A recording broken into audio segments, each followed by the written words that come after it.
Le cheval plaît beaucoup, C'est un vecteur de communication extraordinaire. Avant d'être un cavalier, c'était important d'être un horseman. Always put the horse before the personal ambitions. Vraiment un cheval incroyable. Voilà quelqu'un qui est champion olympique et qui n'est pas ordinaire. Se remettre en question et peut se servir des défaites pour être meilleur après. Ce feeling, je l'ai eu directement avec Caleb. On fait du haut niveau, il y a le côté financier, c'est comme ça. Aller en compétition parce qu'il est bon, pas parce qu'il paye une table.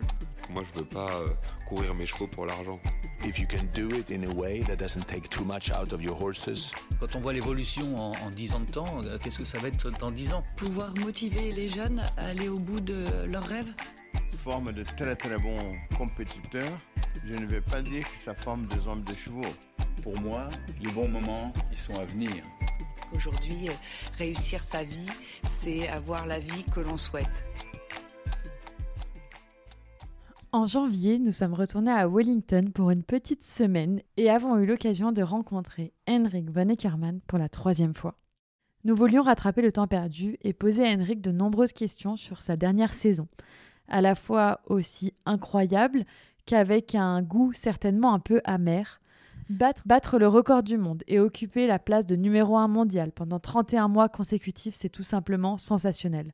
Dans la perspective de 2024, nous nous sommes demandé comment un athlète aussi accompli et orienté vers ses objectifs pouvait gérer le succès, la pression, mais aussi les revers qui surviennent inévitablement tout au long de l'aventure.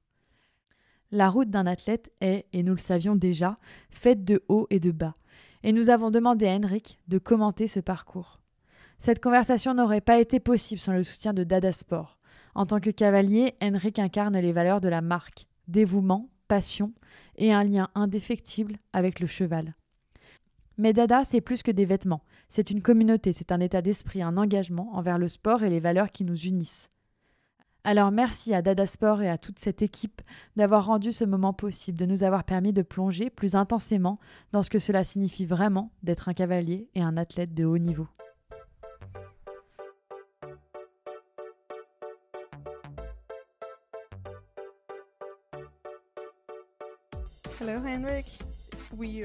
Bonjour Henrik.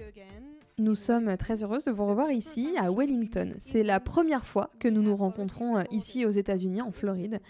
Nous avions déjà enregistré 2 épisodes avec vous à Genève. La première fois, on avait enregistré un épisode complet de Heimonique Esrian dans lequel nous avions retracé votre parcours, votre vie, votre histoire. Je pense que c'était d'ailleurs le premier mois où vous étiez numéro 1 mondial. Et on avait ensuite réenregistré un second épisode l'année suivante à Genève, encore une fois. Vous étiez toujours en tête de la ranking list. Et on vous avait demandé ce jour-là si on allait se revoir l'année suivante, alors que vous auriez été toujours en tête. Vous aviez répondu « J'en doute, je pense pas que je puisse encore être numéro 1 mondial d'ici là ». Mais vous l'êtes. Aujourd'hui, vous avez battu le record mondial. Vous êtes toujours numéro 1 mondial après 31 mois. C'est incroyable. Vous avez fait une saison extraordinaire l'année dernière. Pour la première fois, vous avez donc posé vos bagages ici en Floride cette saison pour y rester les 12 semaines, toute la saison. Et nous allons parler un peu de votre année 2024 aujourd'hui, de ce qui vous attend aussi cet hiver à Wellington. Avant ça, j'aimerais vous demander comment allez-vous ?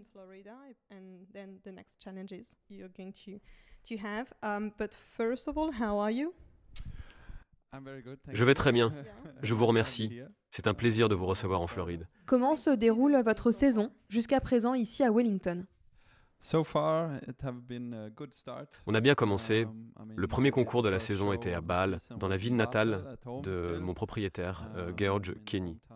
C'était vraiment génial parce que sa jument, Iliana, a gagné le Grand Prix. C'était un très bon démarrage. On a ensuite fait le voyage jusqu'à Wellington. Glamour Girl a gagné un premier Grand Prix.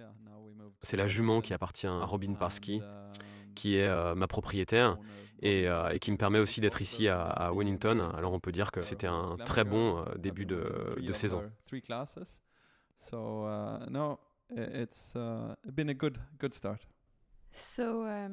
Est-ce que vous pouvez nous parler de cette saison à WEF ? C'est un circuit très spécial qui dure 12 semaines. Tout se passe sur les mêmes sites avec des compétitions pratiquement quotidiennes. En quoi est-ce que ce format diffère de ce que vous connaissez, de ce qu'on connaît en Europe ? Est-ce que cette vie est plus confortable pour vous, pour votre famille ? Quels sont pour vous les points forts et les points faibles de chaque système ?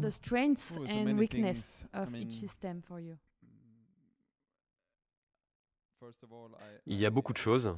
Tout d'abord, je suis préqualifié pour la finale de la Coupe du Monde, ce qui a facilité les choses. J'ai pas besoin de chasser les points. Le circuit Coupe du Monde est un circuit que j'apprécie particulièrement et j'ai vraiment à cœur de pouvoir monter la finale.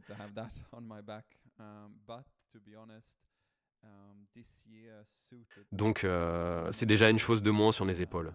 Mais pour être honnête, cette année, venir à Wellington était une bonne opportunité pour plusieurs raisons. Tout d'abord, Robin Parski m'a invité ici. Sans elle, cela n'aurait pas été possible pour moi. Et lorsque cette invitation s'est présentée, j'ai vraiment pensé que c'était une bonne idée pour mes chevaux aussi, parce que c'est un circuit adapté pour les chevaux que j'ai actuellement.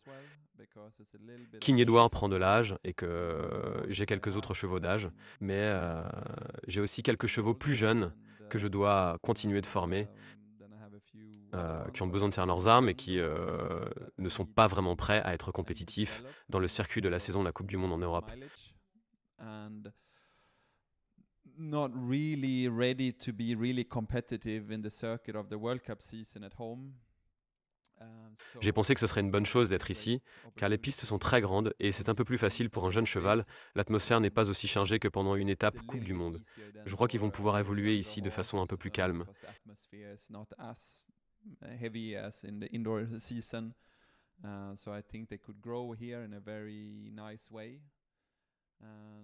Il y a pas mal d'autres avantages. Bien sûr, Robin a ses chevaux ici. Les propriétaires veulent voir leurs chevaux et c'est souvent un peu un casse-tête. On essaie bien sûr en premier lieu de voir ce qui convient le mieux au cheval, le programme pour chaque cheval. Et ensuite, j'essaie de m'assurer que les propriétaires ont la possibilité de voir leurs chevaux.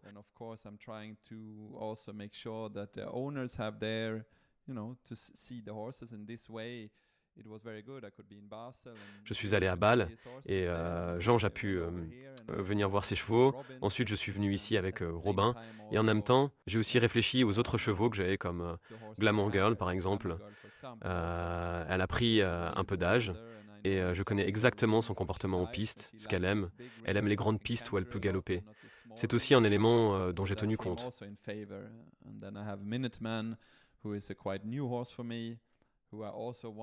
Ensuite, j'ai Minuteman, un cheval qui vient d'arriver dans mon écurie, que je veux apprendre à connaître un peu mieux. C'est aussi un peu plus facile pour moi ici que pendant la saison de la Coupe du Monde. Et puis Steely Dan, qui vient d'avoir 9 ans lui aussi. Puis j'ai fait un changement de dernière minute après Genève pour King Edward. J'ai senti qu'il fallait arrêter la saison indoor et qu'il était préférable de venir sauter sur des grandes pistes extérieures, comme ici à Wellington.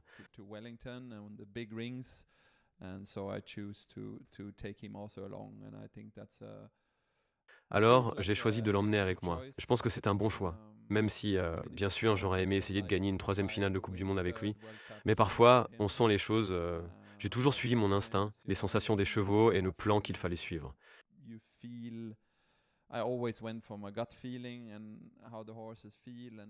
Je me suis dit que j'avais cette possibilité et que c'était le meilleur choix à faire pour lui. J'espère que j'aurai raison à la fin, mais pour l'instant, j'ai l'impression que c'était vraiment une bonne décision.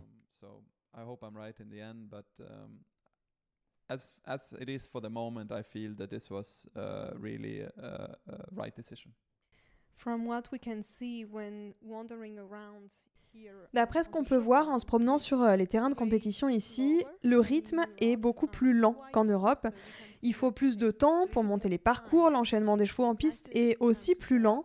Comme tout le reste, l'atmosphère générale est un peu moins électrique, a priori. Est-ce que c'est quelque chose que vous ressentez avec vos chevaux ? On a l'impression que tout le monde prend son temps ici pour faire du concours, mais aussi pour profiter des à côté, pour passer plus de temps à la maison. À 17h, les épreuves sont terminées, le concours est quasiment fermé. Est-ce que c'est quelque chose que vous ressentez vous aussi ? Oui, c'est certain. Je veux dire par là que si l'on compare la saison chez nous pendant le circuit de la Coupe du Monde, la plupart du temps, nous avons des épreuves nocturnes. Les journées sont longues.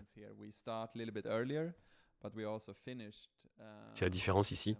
Nous commençons un peu plus tôt, mais nous finissons aussi à 14h normalement, sauf le jour du Grand Prix, le samedi soir, mais il commence à 19h, pas à 20h ou 21h. Ce soir-là, il y a vraiment une bonne ambiance et beaucoup de monde. Mais les autres jours, comme vous le dites, c'est très calme. Je trouve que pour les jeunes chevaux qui ont besoin de temps pour évoluer et montrer leur potentiel, c'est vraiment une bonne chose.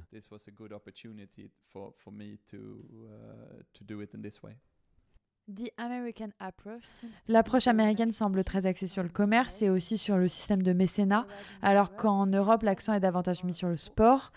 Est-ce que vous vous inspirez de leur façon de travailler, des systèmes que vous pouvez découvrir ici?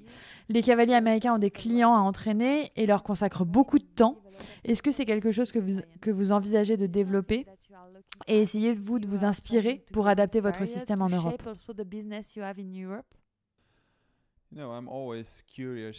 Je suis toujours curieux d'observer de nouvelles choses et de voir ce que font les autres.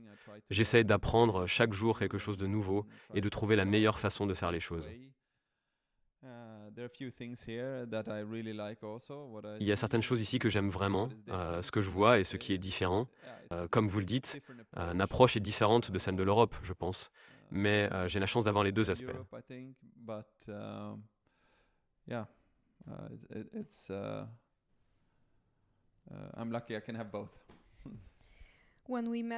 Lorsque nous nous sommes rencontrés la dernière fois à Genève, Henrik, vous étiez numéro 1 mondial depuis 1 an environ et vous ne pensiez pas pouvoir le rester plus longtemps. On sait que devenir numéro 1 mondial, c'est un marathon, c'est un chemin qui est long, difficile, mais rester numéro 1 mondial pendant plus de 31 ou 31 mois d'affilée, c'est très compliqué. Après avoir réussi à vous hisser au premier rang, est-ce que vous avez vraiment œuvré, travaillé pour battre ce record, ou est-ce que finalement c'est quelque chose qui s'est produit grâce au travail, à la chance, à la performance? Because of the work you've done and because with luck and work and performance? For sure, Bien sûr, il faut un peu de chance, mais je dirais aussi que c'est du travail. Mais c'est pas parce que j'étais concentré sur cet objectif. Je voulais être numéro 1. Quand ce jour est arrivé, j'ai eu l'impression d'avoir réussi quelque chose. Mais je me suis pas dit, maintenant je vais essayer de rester numéro 1 pendant 30 mois. C'est juste à ce moment-là que tout s'est mis en place avec mes chevaux.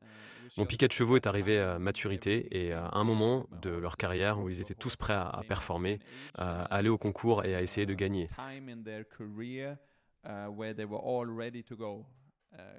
Bien sûr, King Edward a toujours été le leader du groupe, mais il ne faut pas oublier les chevaux qui étaient à ses côtés et qui ont aussi beaucoup gagné, comme par exemple Glamour Girl, qui a gagné beaucoup d'épreuves, ou Iliana.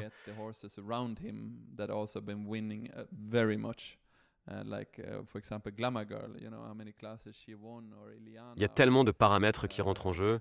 J'ai eu la chance d'avoir ce piquet chevaux qui s'est construit au bon moment. J'ai également eu la chance qu'ils restent en forme et que je puisse leur construire un bon programme.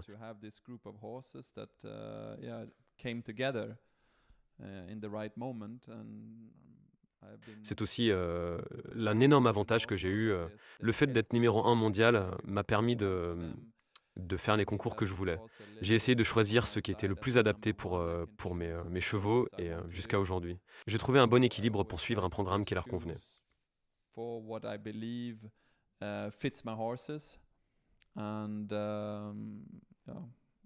I've found a good way so far and been good enough to also succeed on the shows I picked. J'imagine qu'en tant que numéro 1 mondial, la pression est constante. Comment est-ce que vous gérez cette pression au quotidien? 2024, ça a été une année pleine de succès, mais il y a eu aussi des moments plus difficiles. Est-ce que vous pourriez revenir avec nous sur ces moments? Oui, déjà, je ne considère pas le fait d'être numéro 1 comme une pression particulière, vraiment. Cette pression, je me l'impose tous les jours pour m'améliorer et me concentrer sur mes chevaux. La pression pour moi, c'est de toujours chercher à trouver le bon chemin pour chaque cheval. Est-ce la bonne épreuve? Est-ce le bon programme? Est-ce le bon concours? Est-ce que ce nombre de concours est correct? Est-ce que j'en fais trop peu? Est-ce que j'en fais trop? C'est la pression que j'impose pour m'assurer de toujours faire en sorte que chaque classe compte et ne pas faire d'erreur comme aller à un concours qui n'était pas le bon timing parce que le cheval n'était pas dans la bonne forme. Je m'assure que chaque jour compte et que chaque concours compte. C'est ce que j'essaie de faire.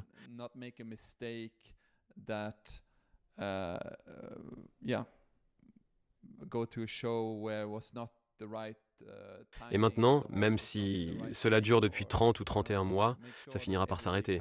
Je veux dire que tout a une fin. Je pense que ce sera bientôt le cas parce que si vous regardez les points de l'année dernière, ça nous ramène à la finale de la Coupe du Monde où j'ai tout gagné. Je ne pense pas que cela se reproduira, donc je vais perdre beaucoup de points d'un coup.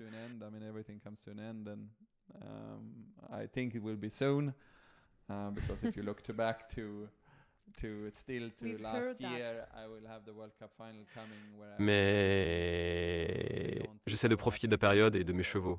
Je sais que les temps changeront, j'ai un piquet de chevaux fantastique, tout est réuni. Mes chevaux sont en forme, alors j'essaie d'en profiter chaque jour.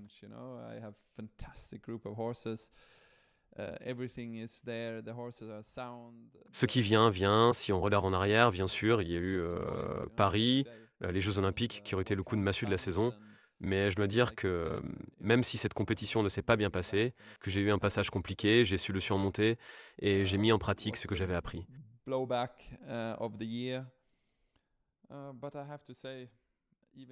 J'ai avancé, j'ai mis tout ça derrière moi et j'ai maintenant beaucoup de nouveaux objectifs devant moi. J'essaie de me concentrer là-dessus et de mettre de côté les choses que je ne peux pas changer, de les oublier et de regarder vers l'avant. C'est ce sur quoi j'essaie de me concentrer.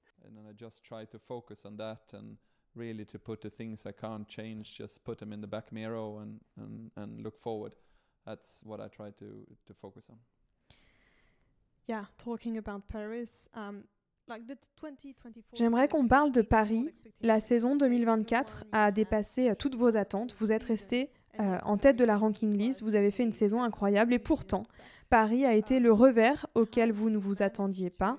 Comment est-ce que vous avez réussi à tout gérer, à digérer ce qui s'est passé pour, comme vous l'avez dit, le laisser derrière vous et continuer à avancer? Put it back in the mirror and just kept going. J'ai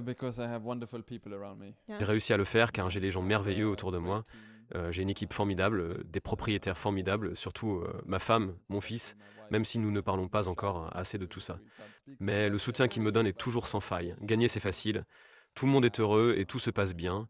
Mais c'est lorsqu'on échoue que l'on sait vraiment qui sont les amis qui nous soutiennent.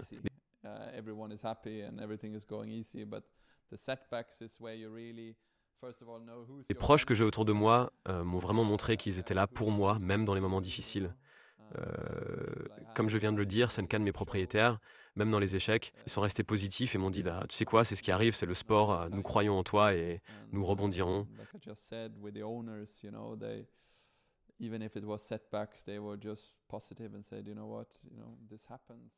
C'est quelque chose qui compte beaucoup pour moi. Cela me donne de la force et de la confiance pour ne pas trop douter, commencer à trop penser, pour ne pas laisser tomber et au contraire continuer de chercher ce qui n'allait pas et ce qui n'a pas été bien fait, pour changer et m'assurer que cela ne se reproduise pas.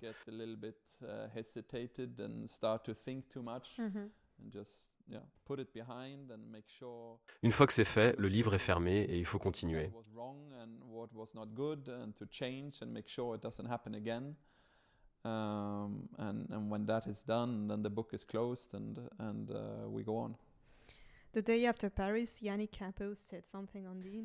Au lendemain de Paris, Yannicka a publié quelque chose sur Instagram. Elle disait « Je ne pourrais pas être plus fière de toi qu'aujourd'hui ».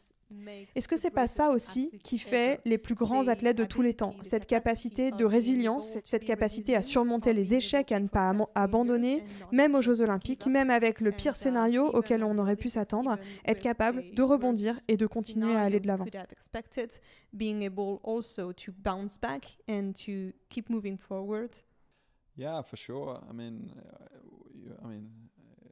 Oui, c'est certain. Je veux dire, en particulier, je dirais que dans notre sport, nous perdons si souvent et gagnons si peu. Même en étant numéro 1 mondial, je perds beaucoup plus que je ne gagne.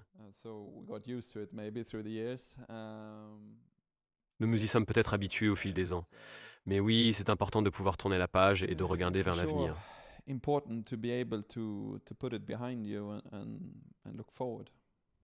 Est-ce que vous pourriez nous parler de King Edward? Comment va-t-il? Comment va-t-il? Vous avez construit une relation unique avec lui, comme tout le monde le sait, et vous avez dit au début de l'épisode qu'il vieillissait. He's actually really well. I think he enjoys also here the sun. Il va très bien. Je pense qu'il apprécie aussi la vie au soleil. Il profite de son paddock et fait des bains de soleil. Non, vraiment, il va bien et il est en pleine forme. Si les gens suivent, ils ont vu qu'il y avait quelques problèmes dans les derniers parcours indoor que j'ai fait avec lui. Mais si on oublie cela, il saute mieux que jamais.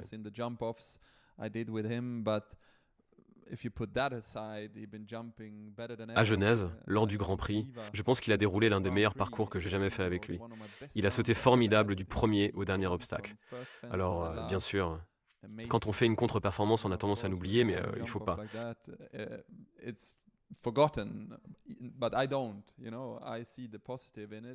Je vois le côté positif des choses et je vois à quel point il est en forme.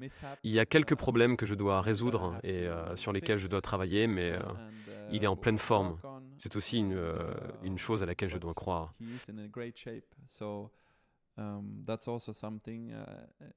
Je sais aussi que cela aboutira à de nouvelles belles performances.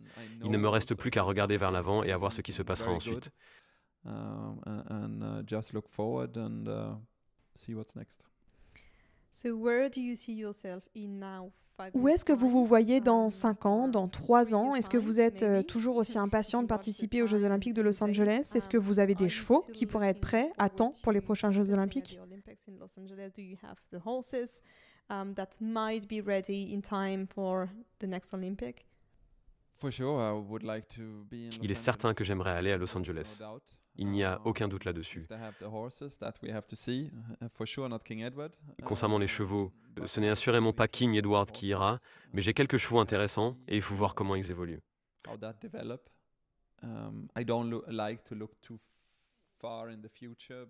Je n'aime pas regarder trop loin dans l'avenir parce qu'il s'agit d'animaux et de chevaux. J'aime avancer pas à pas et ne pas faire trop de plans ou de fantaisies, mais simplement travailler. Make too many clouds or fantasies instead just. Bien sûr, à long terme, c'est quelque chose que je veux faire, mais cela prend beaucoup de temps. Je regarde vers l'avenir, j'ai quelques jeunes chevaux que j'essaie vraiment de former. Je peux encore rester dans le haut niveau du sport pendant quelques années. Yeah, I'm looking forward now with a few younger horses that I'm really trying to build up and yeah, so I can still stay in the top. For a few more years.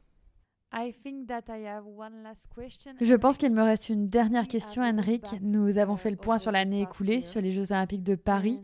Et je voulais savoir si vous pouviez dire quelques mots au jeune Henrik Van Eckerman de 18 ans, par exemple. Quels conseils est-ce que vous pourriez lui donner? What advice would you give him?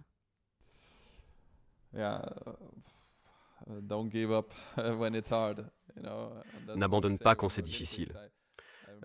Aux Jeux Olympiques, je me souviens quand je suis rentré chez moi ce jour-là en rentrant de Paris et que j'ai revu mon fils, je me suis dit qu'il fallait continuer à charbonner, car c'est ce que je lui dirais toujours. L'échec n'est pas un problème, mais il faut se relever et recommencer. Je me disais que c'était ce que je voulais montrer à mon fils. Je dois aussi être un modèle pour lui. Un jour, je pourrais lui dire tu sais quoi, je suis tombé aux Jeux Olympiques, mais je me suis relevé et j'ai continué. One day I can say, you know what, I fell off in the Olympics, but I picked myself up and went on again. Et vous avez battu tous les records. So that's a good point. Merci beaucoup Henrik pour le temps que vous nous avez accordé. Nous vous souhaitons une merveilleuse saison ici à Wellington. Profitez au maximum du temps que vous passez ici au soleil, car la météo en Europe n'est pas vraiment au beau fixe. Merci pour votre temps.